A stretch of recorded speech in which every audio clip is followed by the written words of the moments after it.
Baik, pemirsa masih di Damai Indonesiaku. Di sesi tanya jawab ini saya kembali berikan kesempatan ke para jamaah. Ada Pak Hernowo, nanti akan dijawab oleh Ustadz Tata Sukayat. Silakan Pak Hernowo, boleh berdiri. Ya. Assalamualaikum warahmatullahi wabarakatuh. Waalaikumsalam warahmatullahi wabarakatuh. Pak Ustadz, saya mau nanya, bagi orang yang fakir, apakah yang harus lebih didahulukan antara mencari harta dengan beribadah? Terima kasih. Baik, terima kasih. Menarik pertanyaannya. Silakan Ustadz Tata. Pertanyaan yang antik menurut saya. Miskin, apakah ibadah mendahulukan ibadah atau mencari harta? Saya jawab dengan dua cerita. Cerita yang pertama, ada sufi yang sangat kaya raya, didatangi juga dengan sufi yang miskin gitu. Kemudian protes, bagaimana Anda merawat zikrullah, ingat kepada Allah, sementara harta Anda demikian banyak. Kemudian kata sufi yang kaya ini, yuk kita ke kandang kuda. Tuan pilih kuda yang paling hebat di kandang itu, lalu kita keliling dari pagi sampai sore, kita lihat aset-aset di bawah penguasaan saya. Dengan syarat, pegang gelas ini yang sudah berisi air dan airnya tidak boleh jatuh. Keliling dari pagi sampai sore. Udah sore, selesai ditanya. Kata sufi yang kaya ini, wahai Tuan, berapa kira-kira aset yang saya kuasai yang tadi kita keliling dari pagi sampai sore? Sufi yang miskin itu menjawab, saya nggak bisa menghitung berapa banyak aset Tuan yang Tuan miliki. Kok bisa? Karena ketika saya mengelilingi aset-aset Tuan, saya sibuk memelihara gelas berisi air supaya tidak terjatuh. Apa kata sufi yang kaya itu? Demikianlah aku merawat Allah di dalam hati, sehingga aku tidak bisa menghitung lagi aset yang aku miliki karena hatiku penuh dengan Allah Subhanahu wa taala. Jadi tidak bisa disimpulkan dengan miskinnya harta, tidak punya kemampuan secara ekonomi itu lebih fokus kepada Allah. Mungkin malah dia sibuk bagaimana keluar dari zona kemiskinan sehingga lupa Allah. Nauzubillahimin. Dan kita tidak bisa menjudge orang yang hartanya banyak kemudian kita simpulkan pasti hidupnya dia sibuk ngurusin dunia sampai hartanya banyak. Lalu dia tidak ingat Allah, tidak juga. Nabi Sulaiman alaihissalam kaya raya.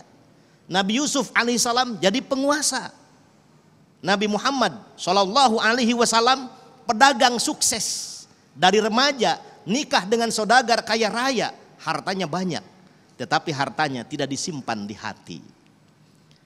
Bapak Ibu, sehingga ada ajaran kalau dulu sering berkembang nih di pengajian-pengajian di kampung, di daerah itu.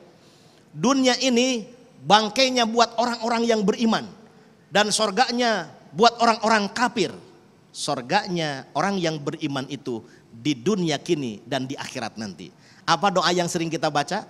Rabbana atina fid dunya hasanah wa fil akhirati hasanah wa qina adzabannar. Minta kita urusan dunia juga sempurna, urusan akhirat juga sempurna atau baik.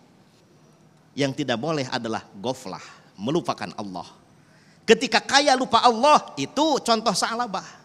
Itu contoh Qarun, itu contoh Fir'aun. Ketika punya kekuasaan lupa Allah, Fir'aun. Ketika kaya lupa Allah, Qarun. Ketika kaya lupa Allah, Sa'labah. Naudzubillahimin. Tapi ketika kaya ingat Allah, Nabi Sulaiman alaihissalam. Ketika punya kekuasaan ingat Allah, Nabi Yusuf alaihissalam. Dan ketika punya ilmu tapi digunakan untuk mengingatkan hamba-hamba Allah agar semakin taat kepada Allah, itu contoh yang mulia dari baginda Rasulullah Muhammad sallallahu alaihi wasallam. Nih yang repot Kiai Fikri, udah di dunia hidupnya susah, miskin, sakit-sakitan, bandel, tidak mau ibadah, repot itu. Mudah-mudahan kita semua dijauhkan dari hal-hal yang demikian. Allahu a'lam. Amin, amin. Sedikit saja Ustadz Fikri, mungkin ada yang mau ditambahkan sebelum kita akhiri sesi ini, silakan. Iya, fakir tidak menghalangi kita untuk beribadah.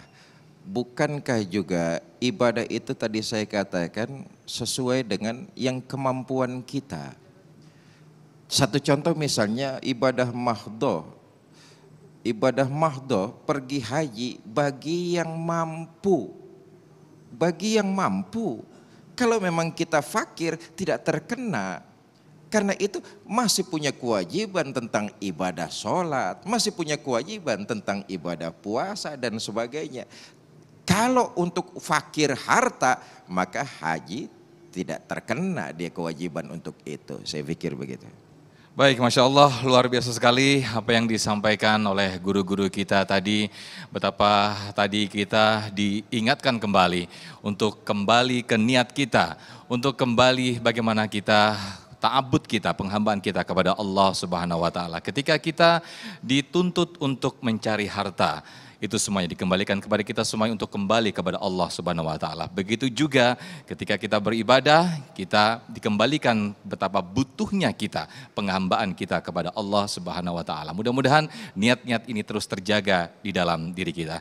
Insya Allah nanti akan bersama Ustaz Tata Sukayat yang akan membimbing doa di majelis ini, dan harus kita akhiri program ini. Saya Muhammad Sofyan pamit undur diri. Terima kasih. Wassalamualaikum warahmatullahi wabarakatuh.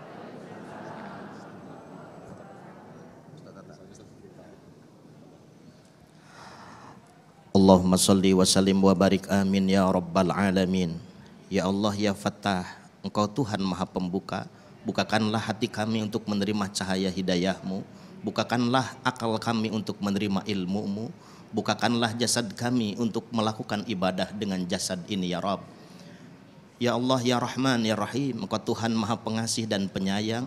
Sedangkan kami membutuhkan kasih sayang dari-Mu, laksana daun-daun mengering yang membutuhkan siraman hujan dari langit.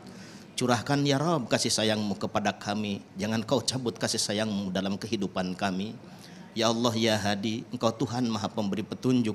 Tunjukkanlah kepada kami seluruh jalan kebaikan dan kami bisa mengikutinya. Dan tunjukkanlah kepada kami segala jalan keburukan dan kami bisa menghindarinya. Allahumma hdinas siratal mustaqim, siratal ladzina an'amta alaihim, ghairil maghdubi alaihim waladdallin. Amin ya rabbal alamin. Walhamdulillahi rabbil alamin.